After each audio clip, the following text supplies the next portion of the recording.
Hello, my fellow Croms. Before I get into the first check-in for The Mirror and the Light, let me tell you about my shopping story for today. Yeah, I'm in Canada, and we're doing all the social distancing now and just trying to basically, if you don't need to go out, don't go out. I have a job where I need to be there. There are folks that I take care of that need me there, so I am there for my job. But other than that, I'm just trying to keep it in. And today it was grocery shopping, is on my what's my weekend. So I went downtown to get my tea, to get my Murchie's tea, which is it's not hoarding. I always get my 1 pound, and that will last me a good couple of months. Now, the thing is, beside Murchie's is Monroe's, which is the bookstore, is the big independent bookstore in Victoria. And well, I already have the book. I showed you on this channel already me doing my e-haul and how, I don't need paper books. But I thought about the people at Monroe's and the fact that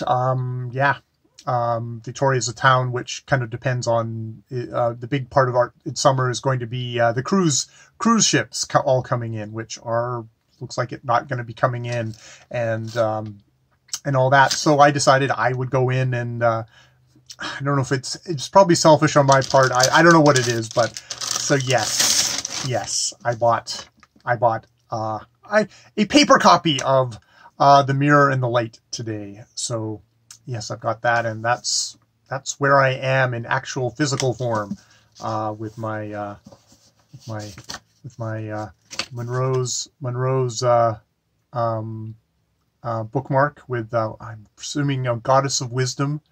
I'm going to go with Goddess of Wisdom on the bookmark, which is going to be a theme in this little video, because I was reading it really steady up until I got to the this is I guess spoilers or whatever. This is me discussing the first sections, Wreckage and Salvage 1, and I stopped because it's like, okay, I'm going to stop. I'm going to think about those sections, and that's what I've been doing for, I think 3 days now, is just sort of thinking about those sections and trying to gather my thoughts. And I have to admit, I've fallen down a rabbit hole.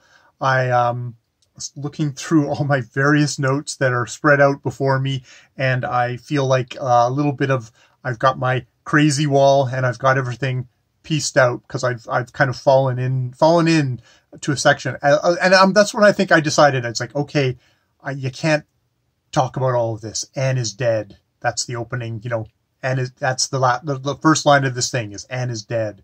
And yeah, in the first section, Salvage, it's sort of salvaging the situation, trying to figure out, what is he going to do? What is Thomas Cromwell going to do? He's helped Henry get the goods on Anne, as such as they are, and what is he going to do?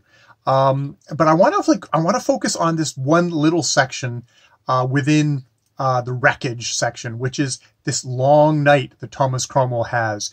He goes home to his house, which it seems like he feels like he hasn't been there forever, and he draws the curtains. And outside this room, this bed, a long darkness stretches away to the seashore and across the waves, to the walls of Calais, through the sleeping fields of France, across the dark snow peaks, and through Italy to the Sultanates. And it's like, yes, this long darkness is it's all over Christendom, and he's trying to sort of shut it up. He's trying to have sleep, but Cromwell does not have sleep. Cromwell is haunted in this thing. He gets this, and the section I want to really kind of focus in on is him having kind of the vision of the women who attended Anne to her execution, and are the ones who bear up the body at the once her head is chopped off and she is lying in her own blood. swimming in it, I think is what it says. And he says, and Cromwell says to these women, because he sees them with the blood staining their dresses. It's like, leave me, he says to them. I need sleep. Stay at the corners of the bed, under your draperies. Swaddle that gasping head in cloth and wrap it round and round. You know what Medusa does. You cannot look in her face. You must trap her image in polished steel. Gaze into the mirror of the future, the unspotted glass, specula sine macula. And he kind of goes on to shifting to I guess the future, which is Jane. She is the, I guess, the spotless virgin that is going to hopefully be the future. But I kind of catch at that specula sine macula. It's like, oh, Mantel's into the Latin, which is specula sine macula is the unspotted glass. But just like Wolf Hall, and you get the homino hominis lupus, man is wolf to man for Wolf Hall. I kind of stopped at that, because what is this unspotted glass? What's that? What does that mean? And this is where the rabbit hole opened up, folks. And I fell in, and the Mad Hatter, I guess that's me now. It's like, this is, I'm looking this up online. First I came to kind of a Renaissance art, and there is indeed there's a portrait. There is a portrait by that I came up with by Jan van Eyck. Jan van Eyck, 1437. The Arnolfini Portrait, which is a portrait of a man and a woman maybe getting married. There's a lot of debate.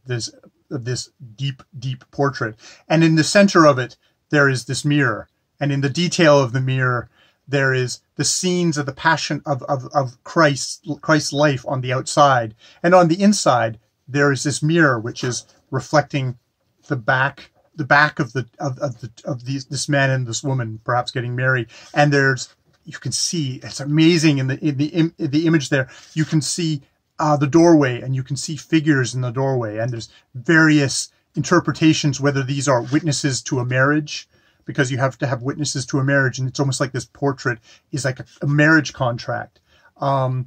Maybe there's some speculation maybe the artist is captured in that mirror, though there's signature above the mirror, which is a thing that says Jan van Eyck was here. So he seems to have actually already signed it right there in a little bit of graffiti on the wall.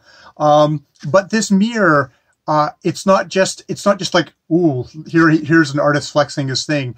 This is a reference to the mirror as the eye of God, and the eye of God is witnessing this. And this whole thing of the unspotted glass, this is a reference to one of the books of the Apocrypha, or what would become the Apocrypha in the English tradition, of the Book of Wisdom, or the Wisdom of Solomon, and specifically a quote from chapter 7 of it. For she is the brightness of the everlasting light, the unspotted mirror of the power of God, and the image of his goodness, which is this wisdom of Solomon seems to be talking about a lady wisdom, and the book is an exhortation, at least kind of traditionally seen as an exhortation to the kings of the world to embrace wisdom above all, and righteous wisdom above all, to rule in a kind of a just, righteous manner. Something that someone like Thomas Cromwell, with his Realpolitik, he makes fun of. Actually, he makes fun of another character, saying that, like, oh, rulers should be righteous. And he's like, you laughed at him and said, the boy needs to read more books.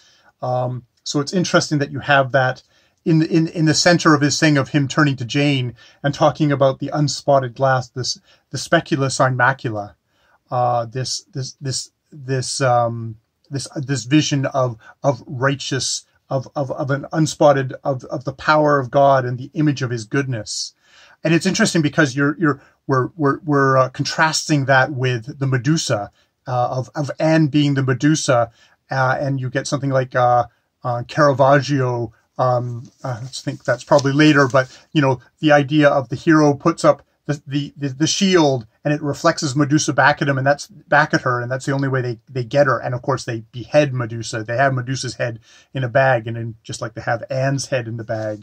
So you go from the Medusa to the Madonna that that perhaps is Jane, but there's also just that kind of there's that almost sarcastic thing there of Thomas Cromwell doing that thing. And back to this painting. This painting, there's interpretations of this painting of that the woman in the painting is actually dead, that this is a commemorative painting, that this is a husband remembering his wife, and a very kind of a wealthy merchant, wool merchant, remembering his wife, and she's like, you know, visiting him and asking him to pray for her soul, which is, you know, this is the painting is 1437 pre-Reformation.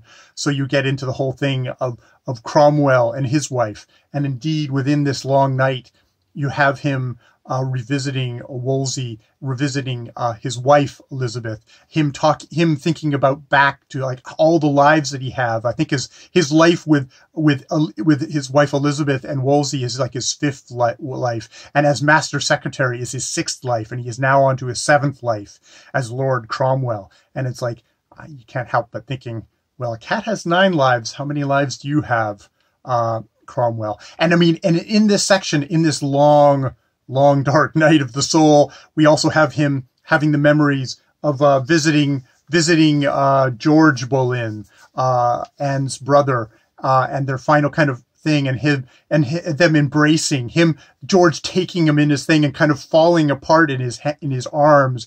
It is so brutal, and Thomas Cromwell kissing him and saying that this will soon pass, because it will soon, the pain will soon pass, because you will be dead. And you know, and the reoccurring back to that thing of they've chopped off all the heads, but they didn't keep track of things. So, you know, how can we figure out who's on who? And one of the things was that George Boleyn wasn't able to take off his wedding ring, the wedding ring to the wife that Jane there that betrayed him, and Cromwell going, well, you know, you'll be able to take it off when you're dead, because your hand will be cold. And later in that thing, he says, I will only take my ring off after my hand is cold, which is, I'm only going to take this ring off after this. The only way this ring is getting off my hand is when I die. And I'm also just struck by, just because I do think that the painting that I've been talking is kind of significant, because Mantel isn't using a cinematic imagination. She is using the art of the time. And indeed, when we get to the very kind of end sections of this book with the end of Wreckage, we get like Imagine England, and we get Imagine England, and it's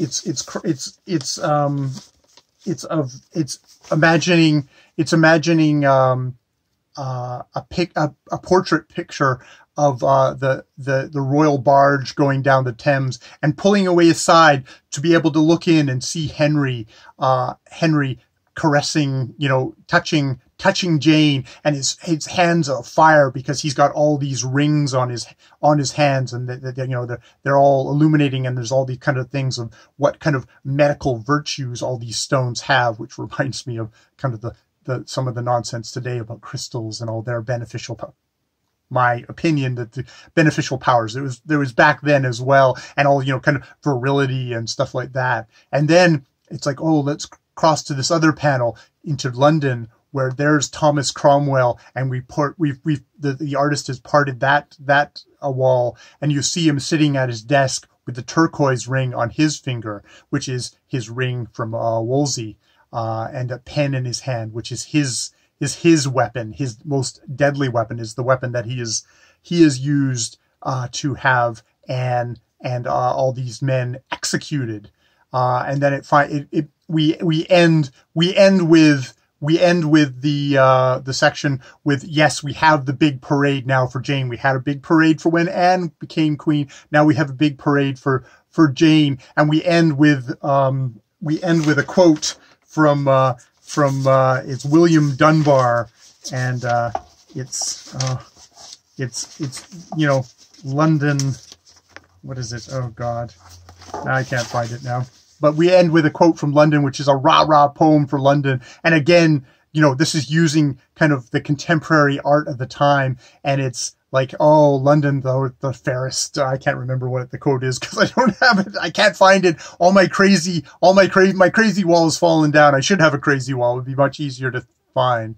So, yes, I joyously fell down that hole in this book where it's funny. I am reading both The Way We Live Now by Anthony Trollope and The Mirror and the Light, and it's strangely enough, The Mirror and the Light, where it's a land where you could have disease break out at any time that is ruled by capricious,